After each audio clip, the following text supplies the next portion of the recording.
be a little bit crumbly. So what I want to do is make something that barely holds together. This we call the snake test. So I'll do these two tests. I'll do a snake test. I know that. Yeah, yeah.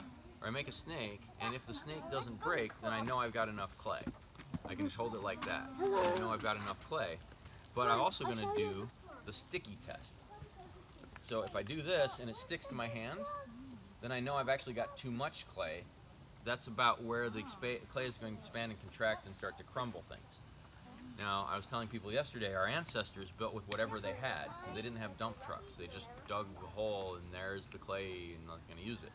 So if they had mostly clay, they would end up having to replaster every year or two because it was just trying to start to crumble. But they would make it a village event, and if you had a little house, they'd say, "Don't worry, Grandma, we got you." And if you had a big house, then you had to help buy the beer and the food. So there's so it would be more of a community tradition. And if you but if you live someplace where there's almost no clay, then you end up having to like make really thick walls or add horse manure to try to stick it together, or or bang on it to make compressed earth. You can make compressed earth if you have no straw. That works well too. There's most of the oldest buildings in the world are made out of clay, not because it's durable, but because it's repairable. Whereas most of the things that we build houses out of these days aren't as repairable. Cement stucco, once it cracks, it's cracked, and you can't even really fill in the crack without there just being left a crack there. So until you're ready to scrape it all down and throw it away, you end up with a crack. Whereas with this stuff, if it starts to crumble, I get it wet and smooth it up again. And the straw fibers hold things together very nicely. So on a cracked clay wall, you would wet it and then I presume maybe add some more. Yep. I would keep a little extra of this, and then I'd make a slurry of it and kind of smear it into the crack, and then I would take a little bit more when that dries, because we'd want to watch to see, is that crack structural where it's expanding and contracting, or is that crack just a crack because it dried and left a space? And if that's the second one, that's really easy. I'm just going to smear this over the top of it and have it be, or at my place we did it one where we decided to actually take a Dremel tool and carve out the cracks to make flowers and different patterns, and then we filled it with a different color of plaster. And let you have to seal if you put it on the outside? You ever have to seal anything? So if you're going to like be sitting on it, you might want to seal it. So I use hemp oil. For an outside structure. Yeah, for an outside structure, if you've got a good overhang, you don't have to seal it, but you do have to replaster it every once in a while. If you want to replaster it less, but have it be more of a pain, then you can cover it with hemp oil or lime, like a whitewash. Whitewash is really nice for giving you a bright interior surface. What kind of overhang does works with? I like 2 or 3 feet, or I'll even go with. I'm sorry, what kind of material? Yes. I like a denim or a Like really? No. Do you know that gullible isn't in the dictionary? Oh yes, and my picture's there as well. So if you just extend the rafters. Instead of a little overhang like that, you extend the rafters like an overhang like that. Then you have a place to put your firewood, or inside. I like to have like a wraparound porch.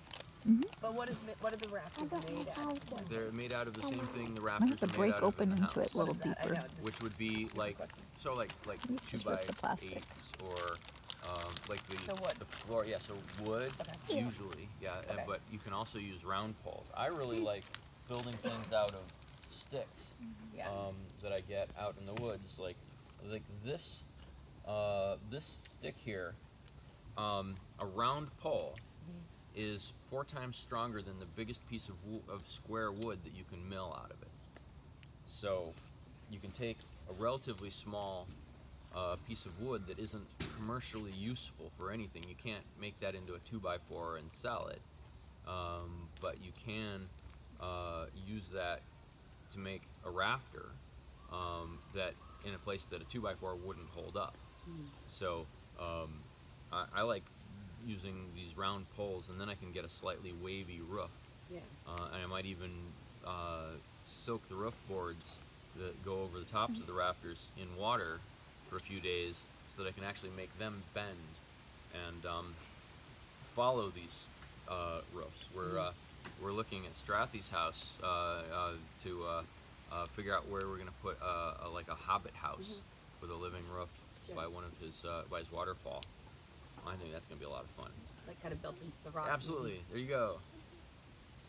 So Okay. is this type of build suitable in all climates? Like in eastern North Carolina, where further east, I mean, it's quite humid, like Yes. super humid, right? Yes. So, in regards to dealing with humidity, what kind of strategies do So- you have that are? Cob is an Old English word for lump, actually Welsh. Lump. And in Wales, everything's always damp. Sure. And so, and this was an excellent thing to do because it helped to keep the wood from rotting.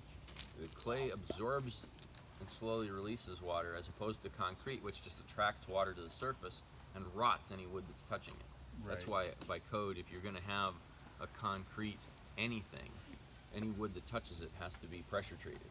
Right. And even that's only guaranteed for 40 years. But we think that's going to last forever because we're not paying attention. But if you go into the oldest buildings in the world, you'll see the trees that were used for the original rafters still sitting there because they're surrounded with clay and not cement, and that clay is protecting the wood. Slowly absorbing and releasing humidity so that mold can't form, and just doing a really nice job of lasting. There are 7-story skyscrapers in Yemen that are over 700 years old, made entirely out of mud, and it's on an active seismic fault. It's a very stable structure if you know what you're doing. And if you don't know what you're doing, it still works quite well for small structures. Here's another thing you can do with them. Well, we were talking yesterday about why everything is made out of, why do everything you see seem to be made in squares? You know, you go into a room, it's square. It's really rare that you go into a curved room. I asked Chris Strathy, the capable carpenter, how much it would cost for him to do a curved drywall wall for me. He said it will cost you screw you amount. I'm not going to do it. That's what it costs. Because it's a pain in the butt and it takes a lot of time. Whereas I can sculpt a curved wall, and the thing about curved walls, curves are stronger. You know, one of the strongest shapes in nature is an egg. If you look at an egg, it's a little dome that's made with a very, very small amount of material, and it's very strong until you decide you want to crack it against the side of something and eat it. So you can make a curved wall, and it uses less than half the material it would require to make a straight wall once it's dry. So think about it this way: you take a piece of paper and you try to stand it up, it won't stand up. But if you take that piece of paper, it won't even hold itself up. But if you take that piece of paper and tape it in a circle, you can actually set a couple of phone books on it before it starts to collapse. That's how strong that cylinder shape is.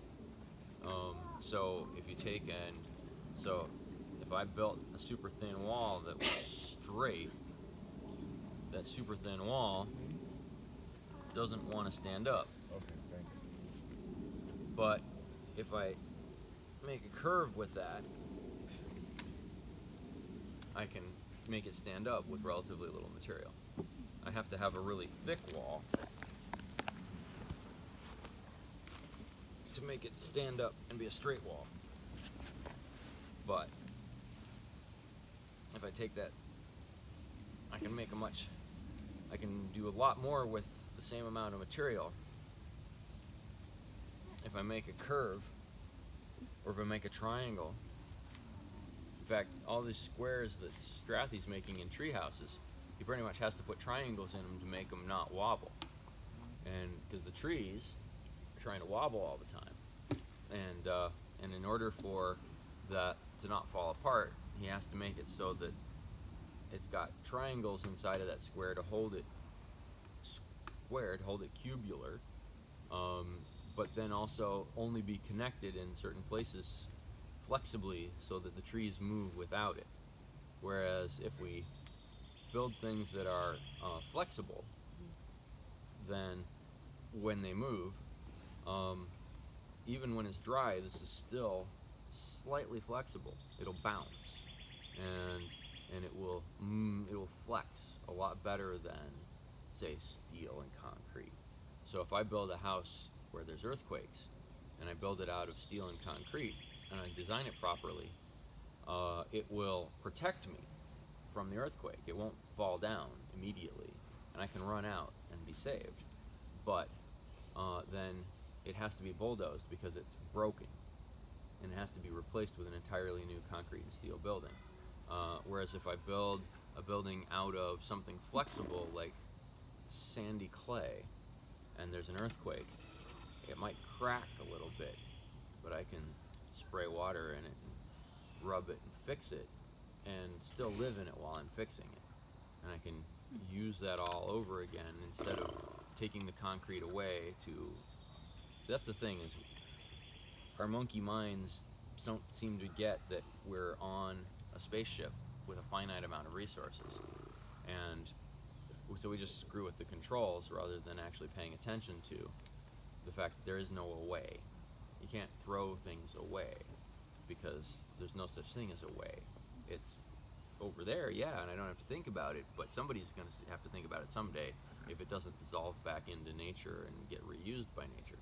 I have a question. So let's say, we're working with a disaster relief person out in like Pamlico County, and it's a lot of hurricanes. So it's a lot of trailers. He said most of his stuff is trailers and mobile homes. Is it possible to take cob and do the exterior of a cob, of like a dilapidated trailer, and just kind of, is that even a thing? Can you even do that? And then make the floors out of that as well? Not the roof, obviously.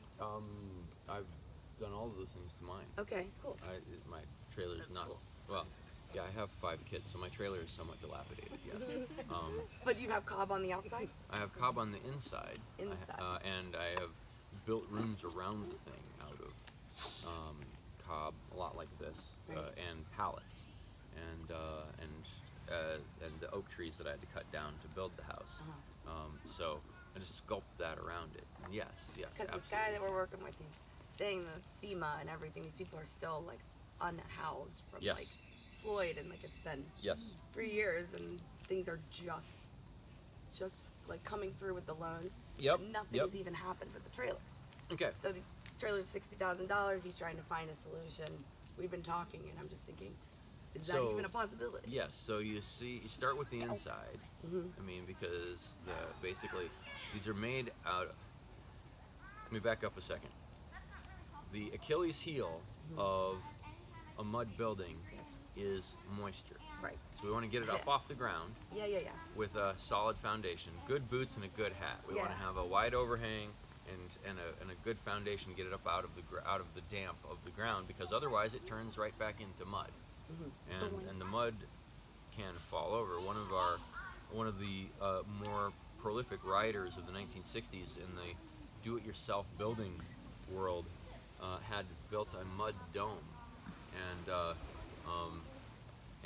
which was really a cool thing to do, except that it had a leak in the membrane in the roof, and it slowly turned back into mud, and it collapsed on him and killed him. Oh my God. So we don't want to put things where they can. Yeah. That Turn was back already into one mud. of the things, is to have a higher elevation. So putting an earthen floor instead of more vinyl Yeah, that's the floors are inside, the biggest thing. yep, on the site. will actually work, and we just oil that with like hemp oil or something. So maybe like like a half an inch or an inch of this stuff, Yeah. polished smooth with a stone or with a trowel, and then once it dries, paint it with hemp oil to soak in and turn it into basically natural plastic. The original linoleum was a mixture of sawdust and linseed oil and clay under pressure to make something that's relatively sturdy and resistant to traffic and water and such. Putting this on the walls and then sealing it with hemp oil or covering it over with a plaster. I love what it does to a trailer home in that it will quiet it, so it absorbs the sound, so it's not sounding like you're just living in a tin can. That's actually pretty nice. On the outside, any place that you've had to tear off plywood because it rotted or broke or whatever, Yeah. if you put a mesh back up on there and then plaster it over with this stuff, you get to about an inch or two, and you've got the solid wall now, even though you've got insulation under it, so it was squishy to begin with. What kind of mesh? So I like using like a deer fence, or that green, the tough green plastic fence that you get put around your garden. It works really well. You can just staple it up, and then it kind of holds things together while it's drying, and you just keep smoothing the plaster into the mesh. I've even done that, just screwing that onto the walls around a concrete block structure to give it something more than to look at than concrete block. Are there like commercial cob companies that do it fast and like have all this stuff kind of like prepped and ready to go and dried and like for it? Generally, it's done on site, Right. I know. and there's a thing that happens when you start bringing in people. Most of the cost of cob is the labor. Correct. Yeah. And so you bring somebody in to do it, and now it's back up to the $150 to $300 a square foot that any custom house is, pretty quickly. Right. But if you do it yourself and with your friends, and you do a workshop or a play date, then you can do this for super cheap. Yeah. But you just have to pace yourself. Right. Like, It's not fast. yeah, I'm going to addition. do this a little bit at a time. And so it's excellent to start with like a pizza oven or a bench or a little sculpture, something that's easy, something that you see the end of before you like lose your relationship over it, or you want to like have